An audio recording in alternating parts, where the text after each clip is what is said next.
Greg Goldfarb here, Mass Tort Guy. Just did a podcast on the Elon Musk Twitter trial, and of course, as soon as I finished it, like he announced he was going to settle the case.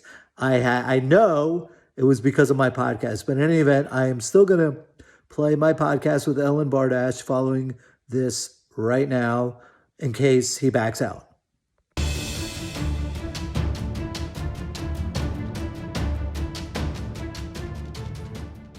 All right, folks, it's time for our favorite podcast, Cut to the Chase. I brought back Ellen Bardash. I know everybody knows who Ellen is, litigation reporter for the Delaware courts for law.com. How are you doing today, Ellen? I'm good, thanks. How are you? Excellent, thank you. And we all know Ellen's biography because you listened to the last episode of Cut to the Chase, and she said she was going to come back to talk about the trial of the century, Twitter versus Elon Musk. So you ready to go? Yeah. All right. So let's talk about this case. Who sued who and what they sued them for, and then the questions will flow naturally. Okay. So this all started in July. Twitter originally sued Musk. He has since sued Twitter back with counterclaims. But basically what Twitter is asking for is for him to follow through on this deal to purchase Twitter for $54 or so per share, which is a total of $44 billion for the deal. So Twitter is trying to get him to follow through on that. And Musk is saying, I didn't fully know the scope of these user metrics. And he's saying Twitter misled him about what the situation there was. So he's countersuing for fraud and trying to get out of the deal, basically. Yeah. All right. So his countersuit essentially is to get out of the deal. He's not suing them for money or anything like that. So there could be damages involved with his counterclaims, but sort of the general understanding is his main goal is to just get out of the deal. All right. And the deal was for him to take over Twitter for $44 billion. Right. That's a lot of money, even for the richest human being. It is. Yeah, that's part of why this case is so, everyone has their eyes on it, partly because it's big names and partly because it's just such a huge amount of money. And he could have to pay a lot of money, even if he doesn't end up buying Twitter, if there's some kind of termination fee that the judge determines he should have to pay. All right. So in the agreement, there was a liquidated amount of money that he could pay to terminate the deal. I believe so, yes. I'm not sure we know exactly what that is. The 44 billion is kind of the figure that everyone's really focused on right now. But Twitter is really pushing for him to actually purchase Twitter rather than paying any kind of termination fee right now. Which, it's almost like a forced marriage. I mean, my initial question is, why would Twitter want to force someone to take over their business? I mean, they just want the money, I guess, and be done with it. Yeah, so that's kind of like what we're trying to figure out right now. Obviously for Twitter, it's a huge amount of money, so they would want that for the company and for the shareholders, but it's Elon Musk, and he is, constantly on Twitter saying bad things about Twitter, kind of poking fun at all of this. So yeah, it's kind of unclear what's going to end up happening. Just the general thing I've been hearing from a lot of my sources is he will have to end up either buying Twitter or paying a termination fee. There's very little chance that he'd actually win and get out of this paying nothing. But yeah, so part of why this trial is being expedited also is because Twitter's saying, the longer that this drags out, the more he is disparaging the company, and that's pretty much driving down the value, no matter who ends up owning it in the end. Yeah. All right. So there's a trial date coming up. Elon was trying to delay. He wants more information, but there's the trial date. When is the trial set for? It's set to start on the 17th and it runs that full week, so through the 21st. And the chancellor's been pretty adamant it needs to be done by end of the day on the 21st. And the chancellor is essentially the judge in this case. Right. So the chancellor is the head of the Court of Chancery in Delaware. It's Chancellor Kathleen McCormick. She has been chancellor for a little over a year now. I think she took over last summer. And she is the first female chancellor that we've had in Delaware, which is just sort of an interesting little side note about her. So why, I mean, I've dealt with lots of courts and all that. Why is this court why are they using those terms? And why is this case in Delaware in the first place? With those terms, you mean just why they're called chancellors? Or? Yeah. So it's called the Court of Chancery, which is it's derived from an old term. It's one of those things where they're just not called judges, they're just called chancellors, and that's just sort of the way it is. The reason it's in Delaware is where most companies in general, also a majority of the Fortune 500, are incorporated. So if you have something like this with a contract or a lot of shareholder cases, that's typically going to be filed in Delaware if the company is incorporated in Delaware, just because that's kind of what's usually written into the company's bylaws and contracts and things like that. There's normally some kind of jurisdictional clause. And the court's kind of known for doing these things on a pretty speedy schedule and just generally having these great legal minds who know a lot about commercial litigation. So a lot of times it's sort of the preferred venue, even if it's not necessarily required in any kind of document. All right. And so what is your understanding as to why a lot of the Fortune 500 companies end up incorporating in Delaware? Is it tax benefits? Is it something like that? Yeah, it's mostly tax stuff, but part of it is the Court of Chancery. It's a lot, I don't want to say easier because it's never necessarily easier to go through litigation, but it can typically be a lot faster and a lot smoother to, if you do have some kind of dispute, to bring it to the Court of Chancery rather than, I don't know, if you incorporated in some other state that doesn't have a specific court of equity that focuses on business matters. So just the court itself can also be kind of a pull for a lot of these businesses. All right. And it's been making a lot of news lately about all these texts that have been produced. I know Elon is pushing the judge to get a lot of information about the bots and all that. And the judge is basically said no more. Pretty much. So there's a few discovery motions that we're still waiting for those to be decided. And those were all briefed, or they were argued in a hearing last Tuesday, I believe. So there's a couple things that we're still waiting to hear about. But generally, we kind of know what everyone has going into the trial, or, at least know where they've come out on these motions. So Musk has been, from the beginning, pushing for all these records about Twitter user data, specifically the monetizable daily active users is the big search term or the big metric that he's focused on. So he's been trying to get a lot of just documents and data on that. And then Twitter, on the other hand, has been trying to get a lot of his personal communications. And then on top of that, in the spring, when Musk was originally backing out of this deal, basically, he had hired these data scientists who looked at some of these user metric numbers. And the story we're getting is basically that Musk looked at those numbers, saw that Twitter wasn't, hadn't given him exactly the accurate information, and then based on that, decided he no longer wanted to buy Twitter. So Twitter is also asking for the records related to those data scientists. And they've gotten most of what they asked for. Musk has also gotten a lot of what he's asked for, not quite to the scope that he originally wanted, but everyone generally has gotten at least a little bit of most of the areas of discovery they're asking for. All right. So when they have oral argument, when they have these hearings about what discovery and whatever matters, and you attend these hearings as the litigation reporter. So you're hearing all the arguments that are being made. I just call into them. I'm not physically there, but yeah.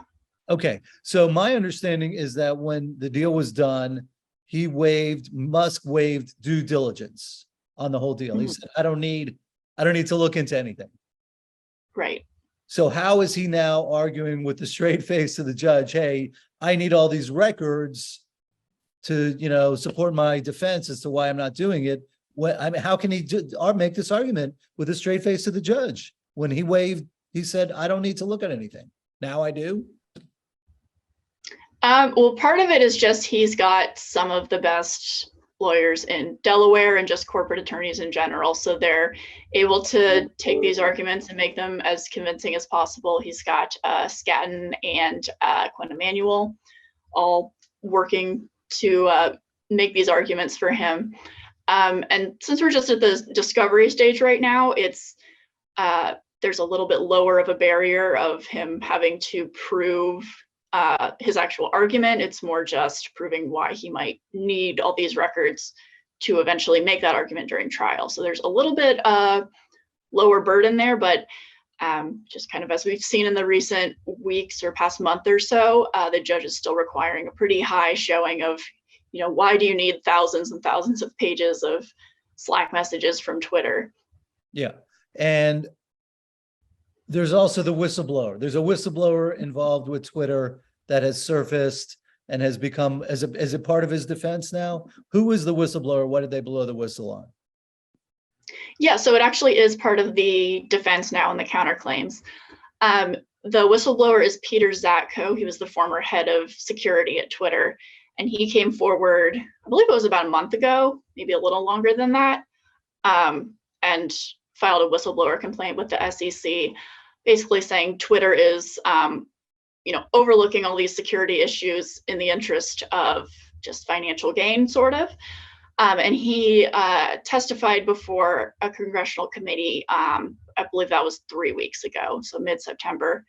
And we don't really, there's no outcome from that right now. We just sort of know what he's said. There's nothing further. I think the Senate committee will probably come out with some kind of report or findings at some point. But for Musk, this is good because it really fits into his arguments for why he's saying he didn't want to buy Twitter. And so he moved pretty much the same time that the news of this complaint actually came out.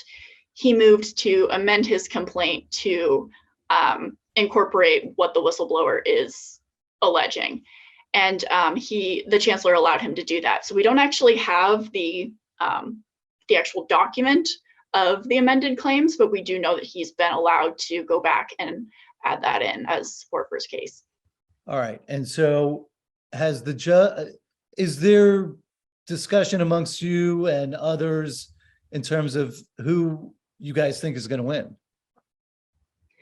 Yeah, so obviously I don't want to say definitively one side or the other until trial's said and done, the chancellor has made a decision, but overwhelmingly it seems like across the board everyone's thinking he is going to have to buy Twitter in some capacity. Musk is.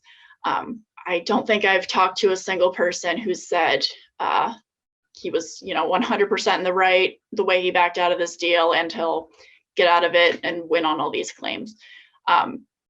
So what we don't know, we don't know anything yet, but what we don't have more of an idea of as far as how he'll buy it is what exactly the price is going to be there, and what that deal might look like.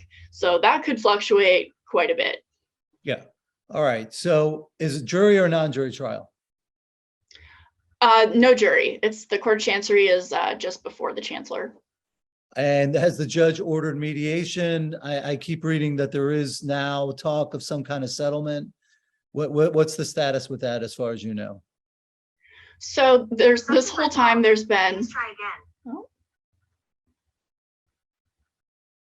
Sorry, not sure what happened there. This whole time there's been talk that there could be a settlement. That really could happen at any time. We're 2 weeks out from trial now, so it's looking less and less likely, but in theory, there could be a settlement at any time. The only mediation that was really ordered, other than just trying to get both sides to work out these discovery issues on their own, last week, the chancellor appointed Judge Sanchi, who was previously a bankruptcy judge in Delaware.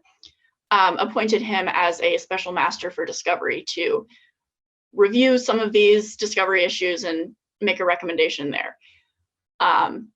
On Friday, I think we got another order right after that that said there was some sort of unexpected conflict that came up, and he will no longer be doing that, and the chancellor herself will be reviewing that. We don't know exactly what that conflict was, but that's the only type of sort of outside of the court mediation that was ever officially ordered by the judge. All right. And so going back to the text that was surfaced last week, what were the texts all about? What was the significance? Was it just scuttlebutt, or was it anything that you think is going to play into the trial? Yeah, so I would assume it's almost definitely going to come up at trial. Part of what Twitter is trying to establish is the timeline of what Musk decided and when, really trying to disprove his argument that he, that finding out about these numbers was the catalyst for him not wanting to buy Twitter anymore. So they're going to pull out everything they can that'll suggest, that he was getting cold feet before then or anything like that. So these texts are all, not all, there's quite a few, but primarily about just him talking about the deal. There's some stuff back and forth with Jack Dorsey where he's telling him, hey, you should buy Twitter. There's some stuff about, what price to offer. There's some things about when he was thinking about becoming a board member of Twitter. So it's really just the whole lead up to those few months between when we first heard Elon Musk might buy Twitter and when we heard he's backing out of a deal. So they cover quite a wide span, but most of the texts that we have that are public are centered around that. Now, I'm not a technology guru, but I'm just assuming that, and I've always been assuming that there are a lot of bots everywhere. Twitter, Facebook, who doesn't know that there's bots? I mean, how is this even, he's given up due diligence. How many bots is it known that they have? And is it so staggering that, it's even really a significant issue? Right. So what Twitter has represented throughout this process and during the process of negotiating the deal was that about 5%, give or take, of their monetizable users, which I won't get too much into it. It's a little different from the total users, but basically 5% or around 5% of their monetizable active users are some sort of spam or bot account. Yeah. And Musk is saying that that number is actually close to 20%. So obviously a very wide range there. But yeah, part of this is just, is that a big enough difference or a big enough deal to constitute backing out of this deal? Or, is it just sort of within the margin of error for Twitter? All right. So you mentioned Jack Dorsey. And from what I remember at the time that they were talking about him getting on the board, was he was going to get on the board and force the company to go back private. Right. That was the original talk. And they, I believe, offered him a seat on the board, and then that just never ended up happening. And he decided he wanted the whole company instead.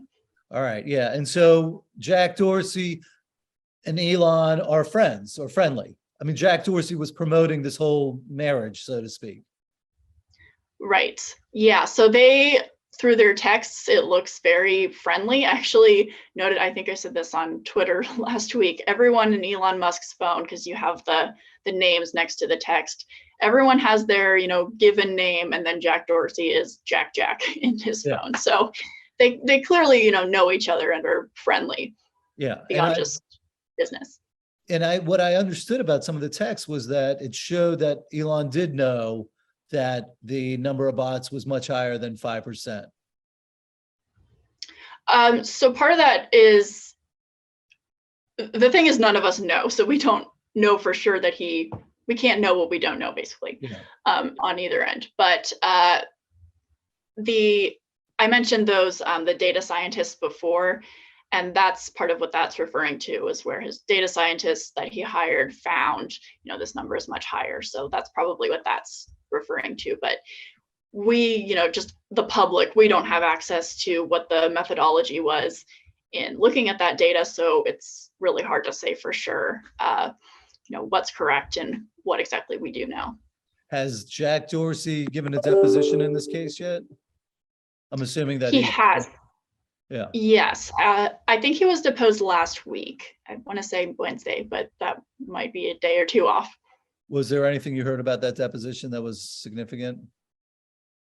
Not really. The depositions are pretty under wraps. There's been a couple that we've heard a little more about just because they've come up in some of these discovery motions, but yeah, I haven't really heard anything from that one in particular.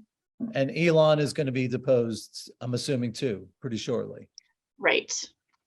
Right. And that's going to be probably pretty key in Twitter's case. Yeah. Now, in a lot of my litigation, depositions are public forums. Anybody could sit in and listen to my deposition. Not that anybody would be that excited about it, but is that the case here as well? I mean, could I sit in on Elon's deposition? No, these are all closed to the public. I'm not sure if that's a court rule or just what they worked out for this case, but of course, it's the depositions that I would really like to sit in on that I can't, but yeah, they are closed. All right. And so now Elon has a history with the courts and the government, and basically, giving them the old, I don't care what you say or do, I'm going to do whatever I want to the SEC. He's always getting in trouble and all that. So, I guess my question is, if the court says, all right, you have to follow through and do this deal, what if Elon says no? I'm not going to do it. I don't care what the court says. Yeah, that's actually something that people have kind of speculated on, and it's sort of across that bridge when we come to a type situation, because there's so many what ifs even between now and 3 weeks from now when the trial's over. But in theory, if if the judge orders him to buy Twitter, pay X amount of money, and he just says, no, I'm not doing it, he could be held in contempt and he could go to prison. Yeah. And what I did actually do some research about this question. And I did see that there was a ruling from the Delaware court on another case where they said that the shares of an individual's shares of stocks can become personal property in the jurisdiction of the court. So it sounds like what I think is going to happen if he says no, is they're going to seize his shares of Tesla shares of stock and just kind of force the purchase themselves. That's kind of, I don't see any jail time or contempt. I think that's where they go, unless he somehow or another makes from what I understand, he already has sold $9 billion worth of his shares.